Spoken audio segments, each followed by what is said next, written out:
You're listening to the Haney Company Financial Guy Show. No nonsense, just a crazy mix of life, business, the funny, and of course we're going to talk about your money. So just sit back, relax, and enjoy the ride. What could go wrong? Welcome to another episode of the Haney Company Financial Guy Show. And I am, as always, excited with the wonderful guests I get to have, especially this one. Trevor Mitchell, my good friend. How are you today? I'm doing well, Brian. How are you? I'm good. I'm good. I'm glad we could make this happen.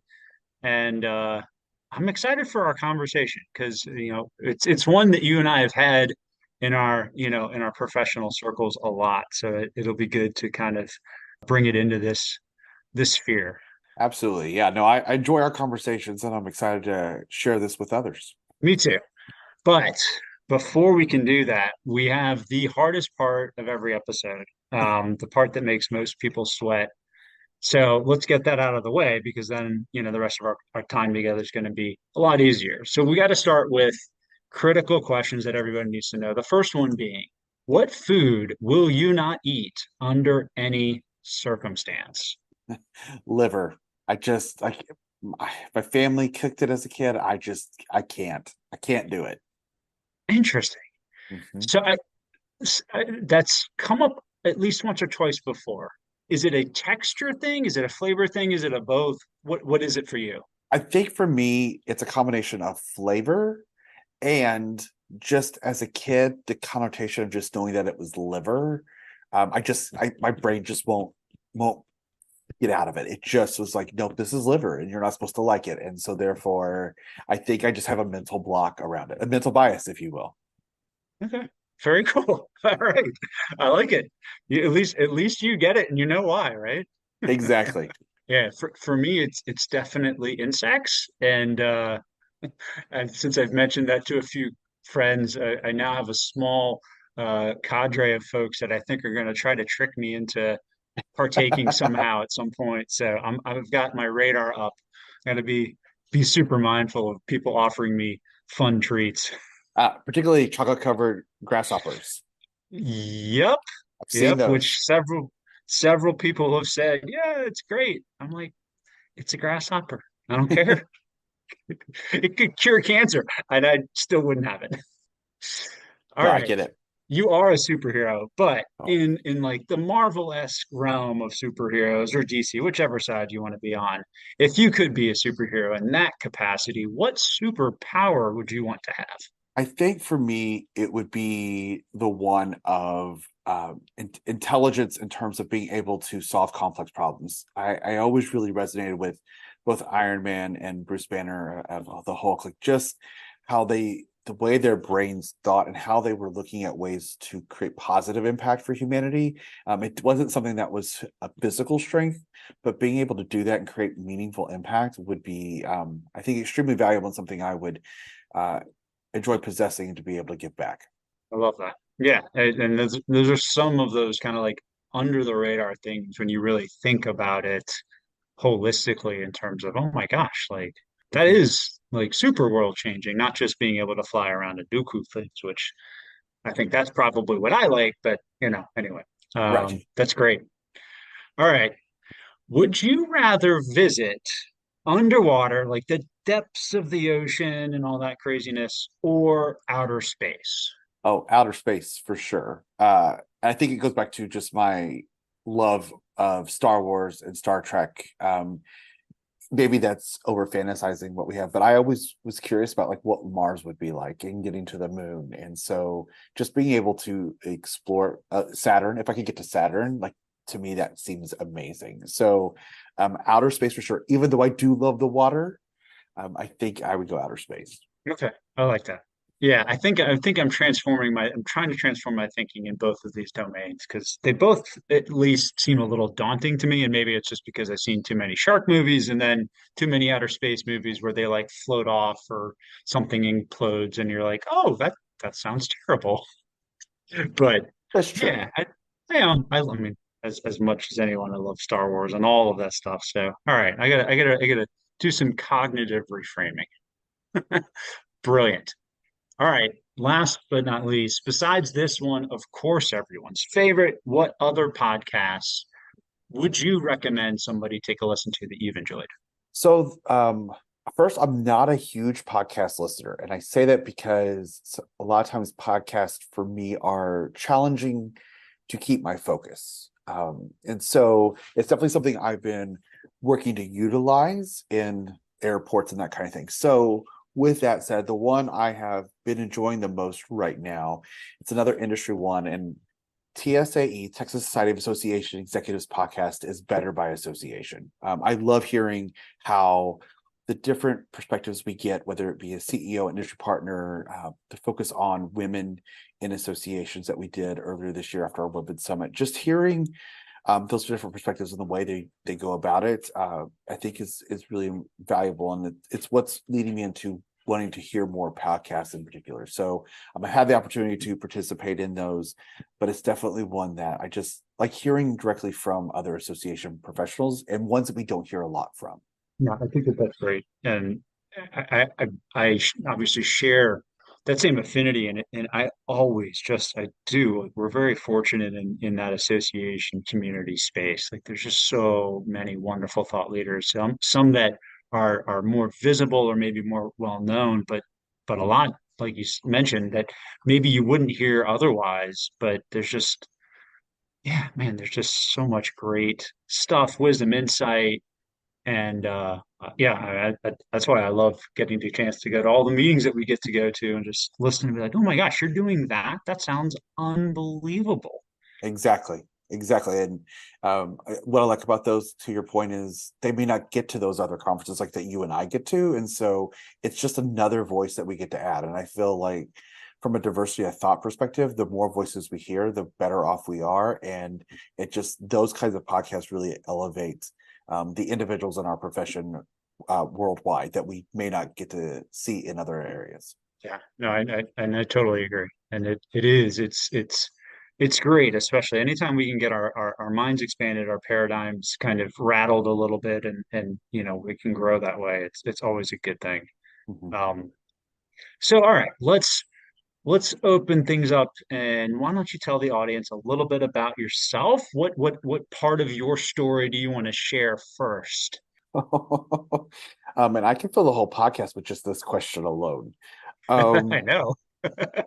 so let me give you the kind of the quick background. What always think, at least I think is interesting about myself is, and with anybody, is kind of knowing where they came from. And I think what makes me passionate about being in the association management profession stems from how I grew up. I grew up in a very small community, farm community, if you will, of 150 people. And I was taught at a very early age through my parents, my grandparents, the importance of volunteering and giving back. And it just was second nature.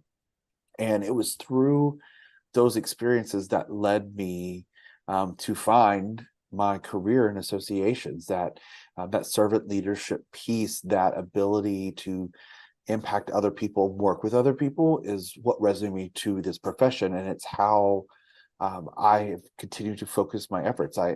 I feel that associations are here to identify the problems and needs of members and help them to find solutions. And I think we who are in this industry, who do this as a profession, that's what we do. And for me, that's been there since birth, and it's something I hold dear to my heart in everything that I do, and I'm thankful for that. But to start, that's a little bit about myself that a lot of people don't know or realize why it impacts me so much.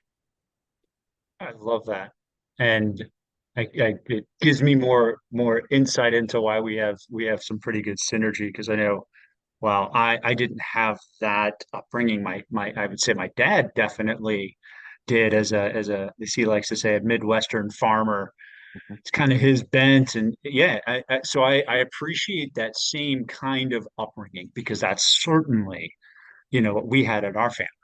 Um, and yeah, it is. It's just that sense of you know, if you're a part of the community, then you invest in the community and that and the community's well-being is Mhm. something you can't separate yourself from, and you shouldn't, you know, Right. and having that ability to say, all right, what do we need to do to make an impact so we can all do well together? Mhm. Uh, yeah, that's huge. That's awesome. 150 though. That's Yes, it's so I graduated with a class of 23. And that's because it took up half of the county. And it just that's just how we were. And I will say I won't trade it for a thing. I loved how I grew up. Um, but I'm definitely much more of an urban individual now. I enjoy going home. I enjoy seeing my family. I enjoy remembering where I came from and what that taught me, but I also know I'm where I'm supposed to be, and that's okay. And that's what we all need to find our journeys, and it may lead us in different paths, but I'm I'm where I'm supposed to be, but that's what helped me to get where I am and to be able to accept that. no, that's great. Yeah, I mean, our lives are, it's like they're seasons, right? Seasons of life. That is true. Yeah. Yeah, we're not allowed to start singing show tunes though. I know I'm like starting to lean that way. So, That'd be a whole different but podcast then. it would, and possibly one that would lose some listenership depending on how well it turned out. So I just, as a total personal aside, just we were enjoying a neighbor's wedding, and then the reception had some karaoke, and I like karaoke on some level, but it's always kind of like it really just depends on the circumstances, right? And yet it was a lot of fun, and my wife and I sang together a couple times. And it was, yeah, it was cool. It was a cool little moment. But Yeah. anyway, probably not for this, certainly not for this episode. So our audience can rest and be relieved. But your daytime job is, to me, probably one of the coolest that I can think of, especially in the association. I do know you have some of the best conference stories, but I won't. We don't have enough time for that. And um, but I do want to know. Tell us what is it like running an organization like Mensa? So it's extremely challenging in the best way possible. And I say that because for those who aren't familiar with MITSA, it's an organization, individual member organization for those who score in the top 2% of an IQ test. So we've been around for over 60 years. We're nationally based. What's interesting to know is my members, my youngest member is about 3, and my oldest is about 106, and fall everywhere in between. And we make up every industry and profession that's out there. What we focus on is creating a social environment where people feel that they can find their peers, their own, feel accepted for who they are and how their brains work, which is not always looked on positively within general society as a whole, in ways where they can be able to stimulate their intellect beyond what they can find. And sometimes just being able to be around others and just go really deep into a topic is what they do. So we function very much like a regular association with membership and benefits and non-dues revenue and all that conferences and stuff. But where we differ is we don't have the ability to really connect with a particular supplier market because we make up everything. Everybody's looking for their ROI. How do they really connect with that?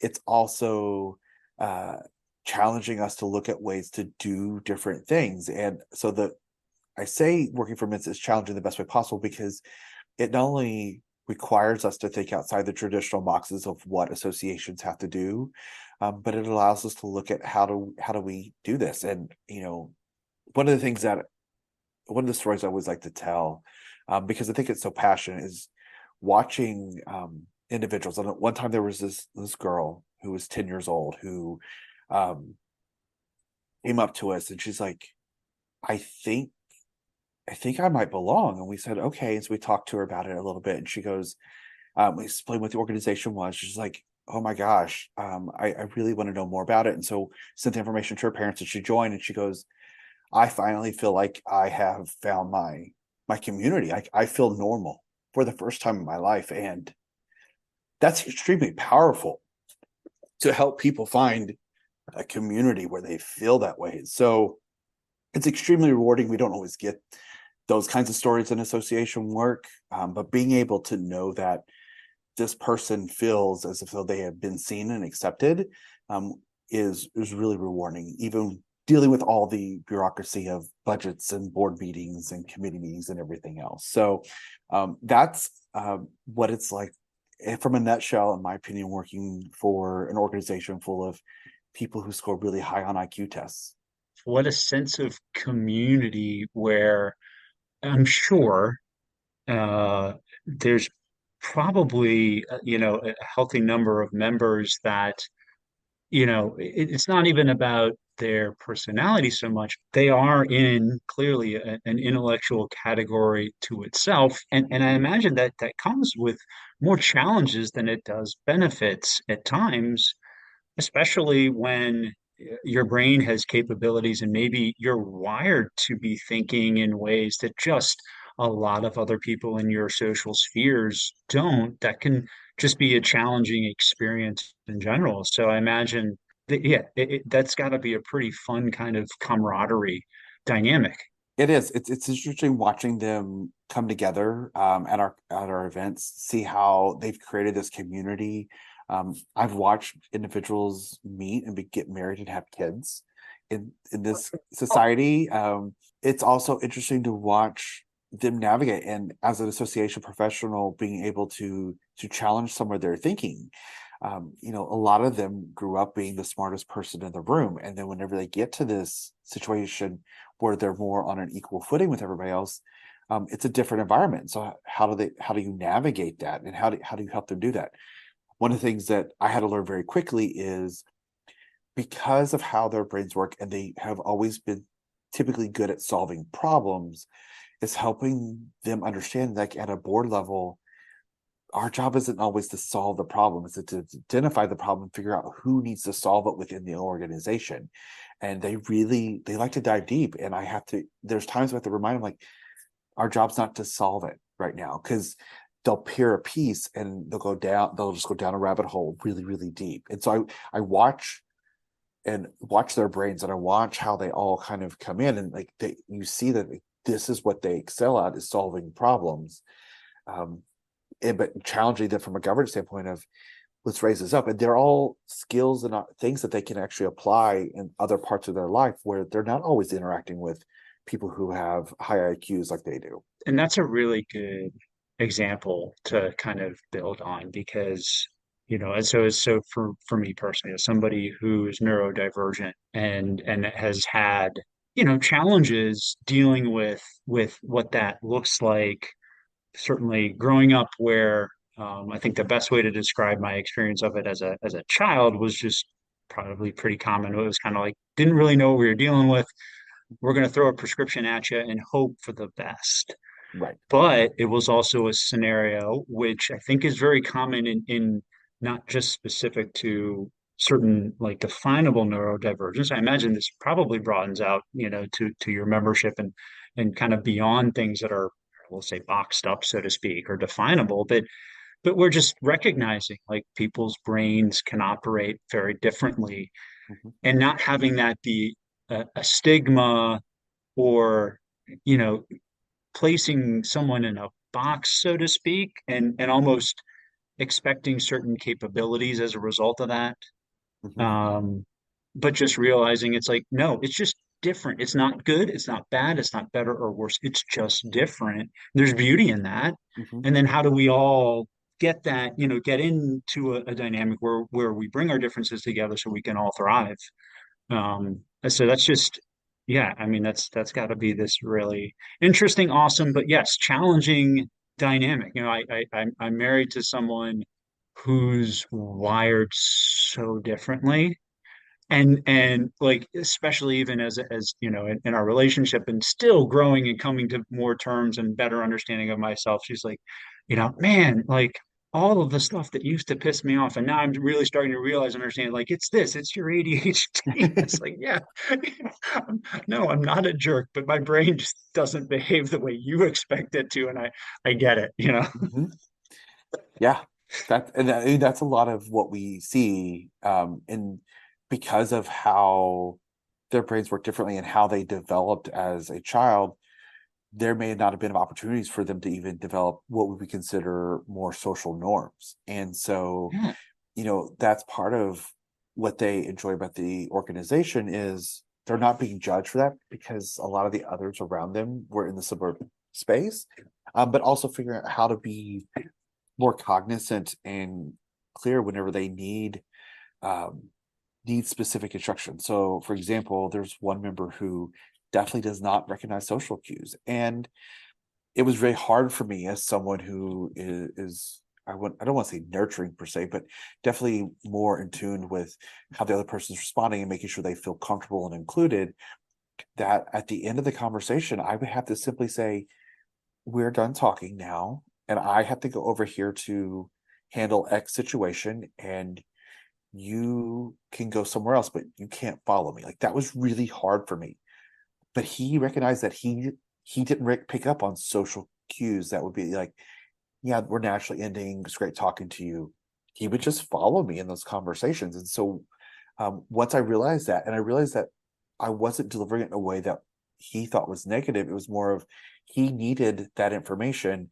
Really opened my eyes to the whole notion of understanding someone means you can create situations where you are very respectful of each other, but do things that allow you all to understand it. And so just navigating that has helped me be, I think, a better person because I'm more aware of those around me and what cues I'm giving and what I'm not giving and what that they may need may not be the same as everybody else. And so it's an interesting dynamic to think about and how I can apply it and utilize those opportunities with everybody else I interact with.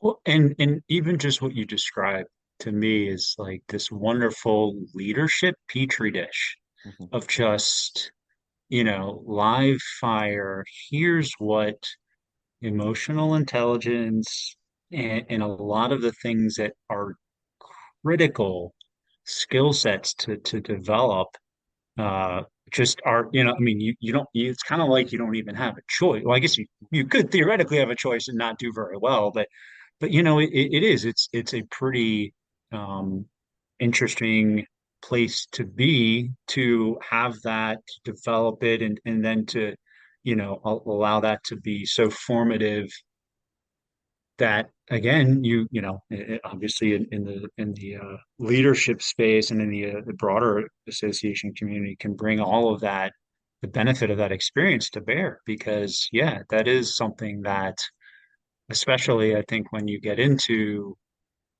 social leadership, organizational leadership and all that kind of stuff, sometimes it's I think people more naturally lean into personality and influence, which is fine at times, but don't always necessarily have that same capacity to recognize, if somebody is not wired the same way I am, I can't expect certain things that I have for myself as normal from everybody. And that's okay though, but I Exactly. gotta develop that ability to recognize.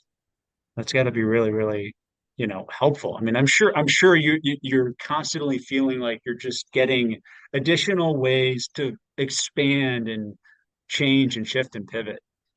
I do, and it's also really interesting to really watch how my interactions evolve and change with different individuals, and how I'm learning to be able to navigate that as I continue on in my life. And I think that's something as association professionals we should be doing regularly is that constant self-awareness, self-assessment, and finding ways to continue to improve and evolve, maybe even incrementally. And I look for those ways in working with my board, with my members, of how I do that because I'm in this situation where I'm dealing and interacting with individuals who have unique situations that I may not encompass on in any other form or facet. And so I'm taking advantage of this opportunity to be a better human myself. I love that, and so I want to kind of build onto this into a broader conversation. Again, something you and I have connected on in the area of diversity, equity, inclusion, and kind of take this conversation to that arena. But I want to start by kind of recognizing maybe some current day trends. I think, It's probably safe to say this that you know practitioners and really I guess the current state of diversity, equity, inclusion, I guess DEIA, if depending on however whatever words we're putting together to kind of define this, um, has let's just say hit a few roadblocks of late. Um, and I guess I'd love to just hear your perspective on some of the pivotal things that I guess you see that are going on, um, that, you know, all of us probably need to be engaging in on some level. Yeah. It's a really good question, and it's actually something I was just speaking about last week with ASA's Next Gen program. Something that came up in their essays as a topic area, and as one of the facilitators, this was something I not only raised my hand but was enthusiastically like, yes, let me lead this conversation, because there are a lot. I think one of the biggest things that we have seen is the rise and the fall of the importance of DEIA plus within organizations, and there's a couple of reasons I believe that that's the case, and I think as associations we need to first identify it to figure out how to move forward. The first being there was a lot of call to action, a lot of ramping up our efforts during the pandemic whenever we saw the murder of George Floyd, people creating and having racist statements against the Asian American Pacific Islander community about them being the ones bringing the virus around the world, the impact on the LGBT community, particularly transgender individuals.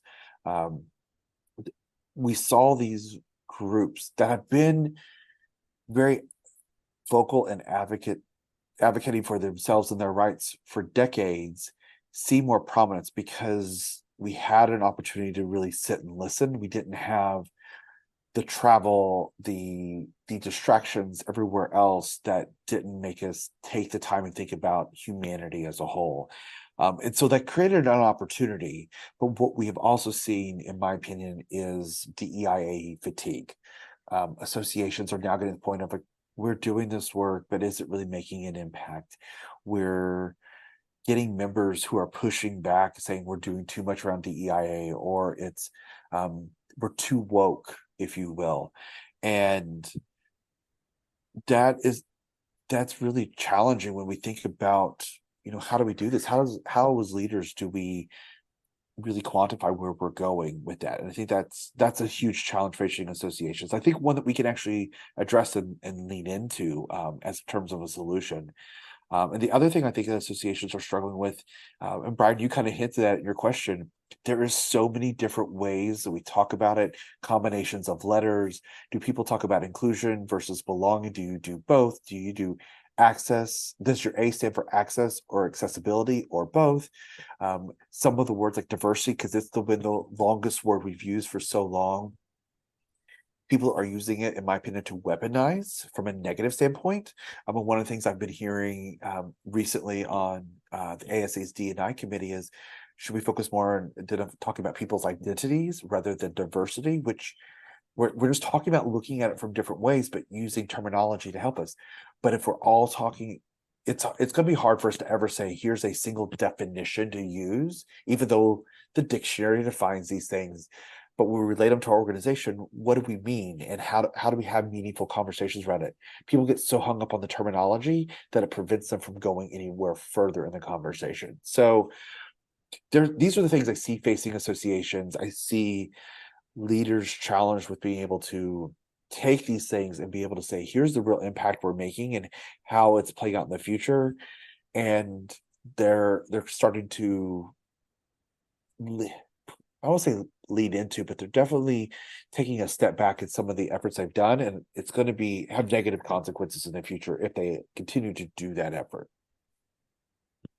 No, and I mean, I think you laid that out beautifully, and especially, the concepts of fatigue, the concept of language communication, and I think, yes, certainly, um, the weaponization and frankly politicization of things that are being talked about in a manner, in a divisive manner, when you actually step away from that and you peel back kind of the layers, you realize that this isn't something that's divisive. It's actually something intended to create better social frameworks, better organizational frameworks, better workplace frameworks, and to allow us to be better people together. That's, if I have an idealistic unicorn kind of way of describing it, that's what it's about. How do we all just do life together better and more effectively, recognizing that whether it's brain differences, demographic differences, language, just there's just differences, Right.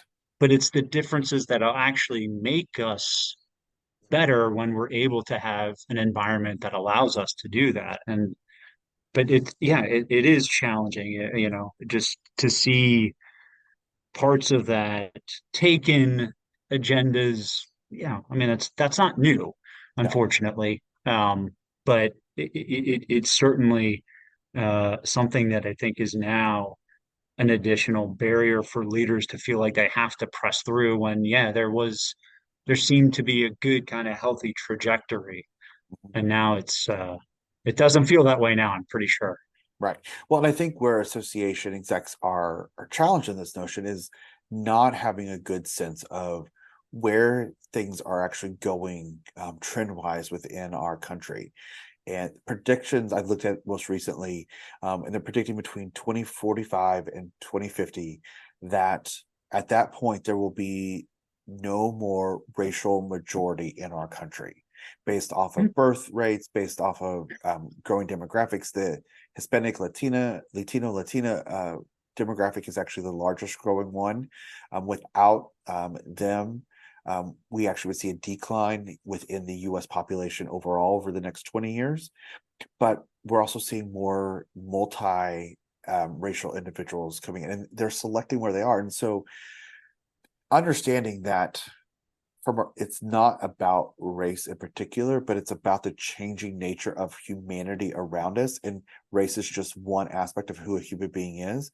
But these are the people who are looking for the voices. And what we saw during the pandemic with those individuals raising their voices to be heard, if associations aren't hearing them now, they're going to go off and do their own thing. We've seen it in a lot of other associations prior to pandemic.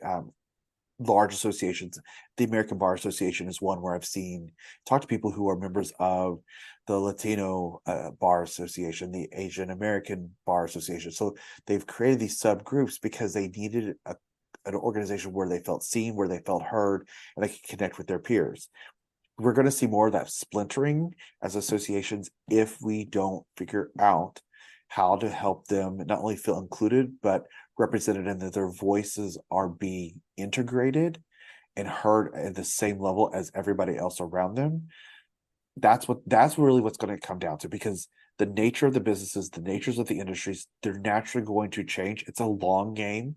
A lot of these, I don't think I'm going to see much of those have those significant shifts until the end of my career, just based off my age now, where I will be at 2050.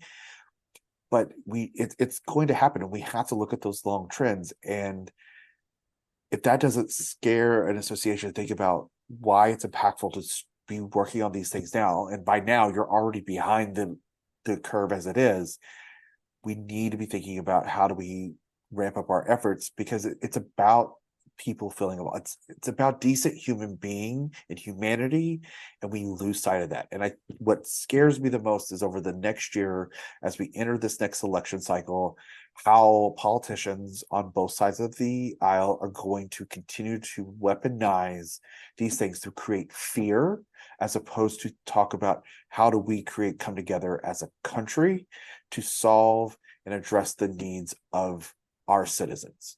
That's the biggest thing that I see happening, and we see that spread into our association specifically. And yes, that's my thoughts on it. My little soapbox, if you will. But I see this can go one or two ways, and I'm fearful with the way things are going that we're going to see more people pulling back on DEIA efforts than actually moving forward on them. No, I mean, I share that sentiment, as a native Washingtonian, somebody that's been had a front row seat to politics my whole life. It hurts my heart to see the state of it now.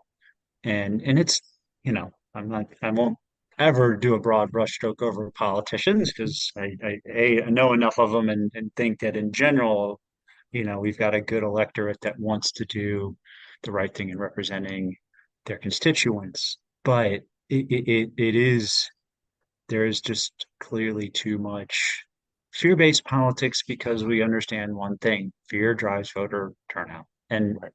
that's what elections are about. And that's an unfortunate approach to have to take, or, well, I guess you don't have to take it, but it's an unfortunate approach that I think people take too often because it is, the path to, the results that they're looking for. And yeah, I think it's a challenging climate because a lot of times I think I've heard from other people in general and people in our spheres and community, and just those that are involved in, you know, diversity, equity, inclusion, and really just, creating better environments for belonging and for people who are a member Mhm. to have a great membership experience. That's what I think is the real truth, right?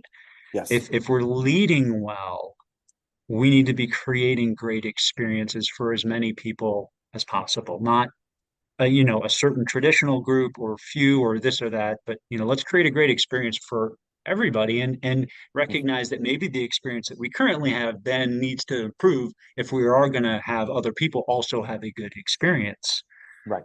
because then it doesn't have to be so in and out or this or that. We can really focus on this overall goal of that dynamic, which I think, it cuts through a lot, but it's tough. Yes. It's tough. And the purpose of associations, the whole nature of why we exist is because as humans, we want to connect with other individuals who have a shared interest or passion. That is the fundamental reason why associations have were formed and exist. It started with the guilds back in Europe, and as they transferred over, they moved into more specific professions or industries. And so as individuals are wanting to be more successful and take passion in the work that they're doing, the association has an opportunity and, in my opinion, an obligation to create those environments where people feel welcome, they feel safe, they can fully contribute, and they feel that they are integrated in it. It goes back to your point of having solid member experiences. It's about helping them feel like they are part of that community and that they can share that community's voice. They don't have to have the same political ideology, and I mean, sometimes that does come into play in some associations, but it's more about how do they come together within that industry to create meaningful change and powerful change that impacts the work that they're doing. That's why we exist. And to me, that's at the heart of what DEIA is. But we have so many barriers that have been put in place over the years. We have to work to break them down and rebuild up what should be in place so that everyone has equitable, equal access, and is feeling as though they are part of that organization, not just someone looking in from the outside. Yeah, and I also feel like, to your point, that frankly the association space, this community actually has an advantage when it comes to being able to innovate or lead or do things, because it may represent an industry, but it's not necessarily the industry it represents or the community. So I think the association community in general has a wonderful, it's always got a wonderful opportunity to do things that might be harder to do in other spheres. Um, what would you, say for leaders that are feeling fatigued? Like, what are the things that we're going to need to be doing now to help keep encouraging one another to keep going? What are some of the things that we should be thinking about? So I think what we need to think about is take a moment and take a step back in terms of remembering why we do this work to begin with, why we do association work, but also why we focus on DEIA and why that's important to the fundamental piece of it. Because we go back to the whole purpose of we're here to serve the members of the profession. It doesn't say we're here to serve the white members. It doesn't say we're here to serve the male members. We're here to serve all members of this profession.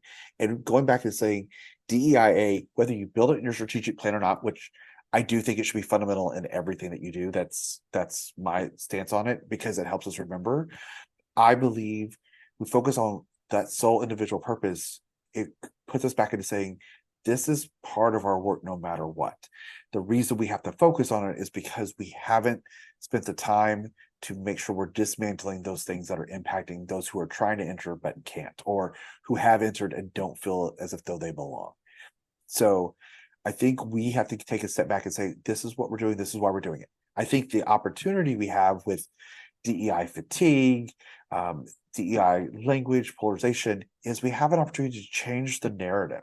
So yes, we've gone through this whole piece of really a lot of advocacy and everything else, but now's not the time to slow down, but now's the time to say, how do we integrate this? How do we talk about this? How do we help members understand the importance of it, but how it's also part of everything that we do? With sometimes the notion that the DEIA fatigue is because it just seems like that's all we talk about.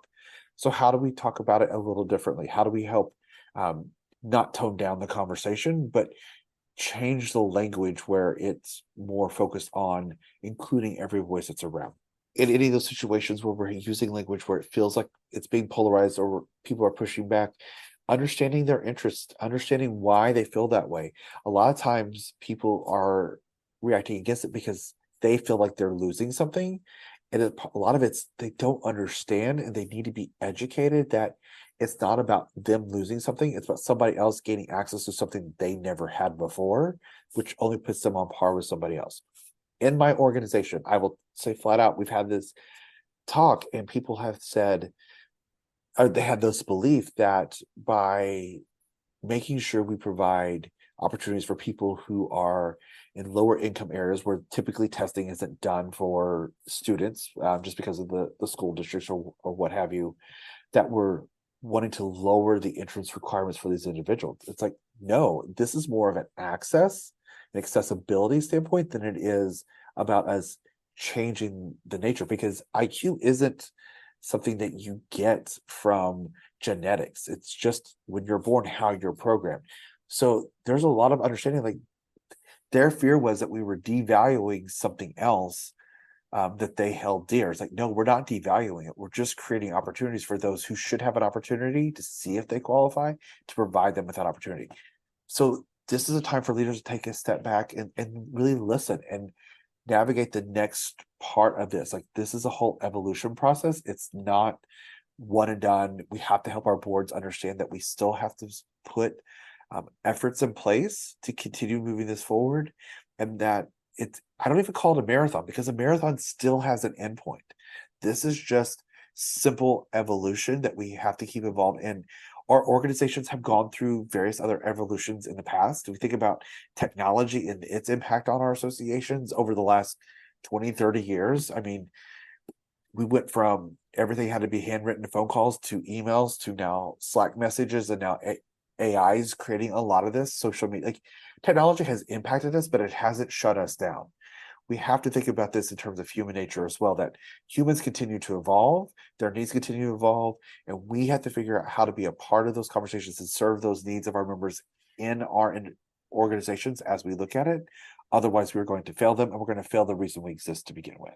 Well, and I want to kind of take what you were just saying, and I want to take it back to, you know, the commonality that we have in terms of our upbringing, right? The sense of community and realizing, not, first of all, not every community ha is, depending on how you're looking at the data or statistics, as diverse as others. I'm living in Washington, D.C. I have access to a whole swath of people from all walks of life that other parts of the United States are just not going to have. But it's all about, I think recognizing that there is still always an opportunity to improve things for where you are in community, and that when we see it that way, I think that that helps a lot more people be more interested in doing certain work. You get away from, like you were saying, certain language and labels that I think people are now just creating a different context for that are harder. But it's like, let's just do some real community building and see if there are people in our community that aren't able to, really Mhm. enjoy it Right. and find ways to again to collaborate and to work together. And I find that a lot of times, sometimes just bringing things down to that kind of commonality level helps. It doesn't create that perfect solution, but it does allow you to kind of step out of some of these lanes that unfortunately are just too hot and divisive now and are creating too much friction. Yes, absolutely. And that's where we as leaders need to develop the skills to navigate those conversations. And it's never going to be done and it's never going to be easy. But I think if we're stepping up to the plate in terms of leading associations, this is a conversation and a skill set we have to develop to be successful. Because whenever I look at what's going on out there, I tend to find myself wanting to talk to other association leaders who are struggling and dealing with the same things as opposed to those who aren't, because these are the people I want to continue to learn from because we're all navigating this together. Well, and I also think you mentioned this point a little bit earlier, but this is, we just talk about the data, Mhm, right? Just U.S. human data statistics about what we're going to look like as a country. mhm, In working in the financial services industry, an industry that I will say, at least from a practitioner standpoint, does not necessarily look a lot like the face of America. right. Um, and I think in a lot of respects, there are a lot of industries that have to come to terms with that and realize that, it's kind of an industry imperative. It's a business imperative. It's imperative in a lot of ways that we won't be able to be as successful as we want to be collectively if we're not able to reach what is now the consuming public that has changed. Mhm, It's just, this is a historical change that has happened. And, if you're not able to serve that public, that's a problem, right. and so that part as well, I think, is a levelizer to some extent. We talk a lot about in my financial industry association groups, if we represent Main Street America, it's going to be really hard if you don't look like Main Street America, because then you can't represent Main Street America. Absolutely. Absolutely.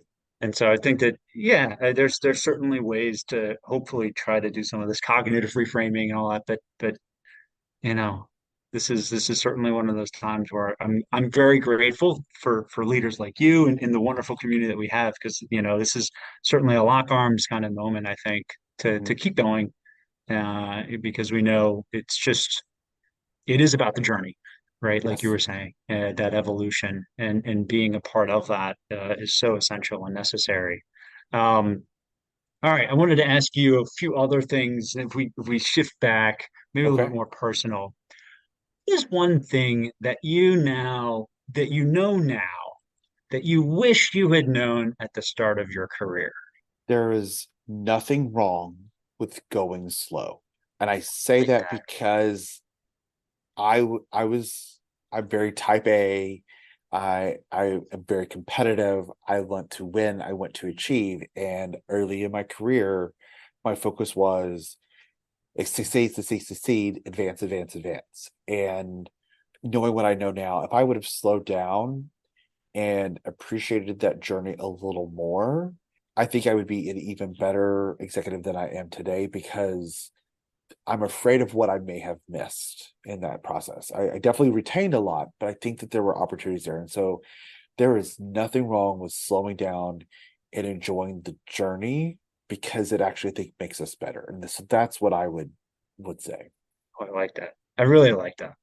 And yes, as somebody that also is driven, and then neurodivergent. So not only am I driven, but I have a brain that's willing to blow everything up and start over, which Mhm. then when I go to conferences, I learn something new and I come back with like 28 next best, greatest ideas and sit down with the rest of my team and they're like, Okay, like Yeah, let's let's pause, let's stop. Well, yeah, I get that. That's good. I really, really like that. Really, really like that. All right. Any kind of final shout outs you want to make or any pivotal things you want to share, leadership thoughts? oh. I don't really. I think one, Brian, I appreciate you having me on your podcast and having this opportunity to talk. I always enjoy our conversations, no matter where we have them, whether it's here at an event, having a drink in the middle of the expo floor, no matter where it is. Like I am always excited to just to connect with you and talk. I think, you know, my shout out is just to everybody out there who's listening, who's in this field. I mean, we all do amazing work, and we don't celebrate that enough, nor do we talk about it. So opportunities like this I appreciate being able to share my thoughts and insights, but being able to do that with others and hear what others are doing, I think is extremely powerful. And I hope that everybody who's out there who's listening, just continues to remind themselves of that. And, hopefully our paths will cross at some point in the near future. I like that. Yeah. And courage. Courage. We're all on this journey together and Yes, we aren't alone. And I'm that's who I am. I'm grateful for, friends like you and so many others because we certainly need each other, especially when times get challenging. And you're right, we got to celebrate together as well. So absolutely. that's great. So how can people find you? I know you're pretty findable online. Where should people look you up if they want to connect with you directly? Oh, let's start with my LinkedIn. So you can find me, I believe it's Trevor Mitchell, CAE on LinkedIn. That's the best place to start, but that's where you find a lot about the stuff I'm doing. But if you look up Trevor Mitchell on Facebook or Instagram, you're going to find me there as well. So look there, but you know, I'm usually at an ASAE or particularly a Texas Society event. So easily find me in any of those directories as well. Awesome. Well, my friend, yeah, so glad we could continue one of our many wonderful conversations. Thanks for being on. Thanks for having me.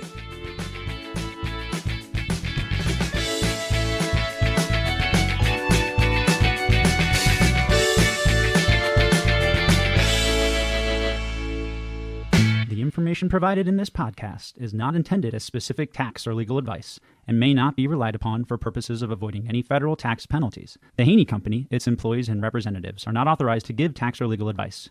Individuals are encouraged to seek advice from their own tax or legal counsel. Individuals involved in the estate planning process should work with an estate planning team, including their own personal, legal, or tax counsel. The information provided here does not constitute personal financial advice, but is meant as the conveyance of information for educational purposes only. All investing involves risk, including the risk of loss. Past performance is not indicatory of future returns. Guarantees are backed by the claims-paying ability of the insurer. Brian Heaney is a registered representative and an investment advisory representative of Dempsey Lord Smith LLC. Dempsey Lord Smith LLC is not affiliated with the Haney Company. Securities offered through Dempsey Lord Smith LLC, Membra FINRA SIPC. Advisory services offered through Dempsey Lord Smith LLC, a U.S. SEC registered investment advisor.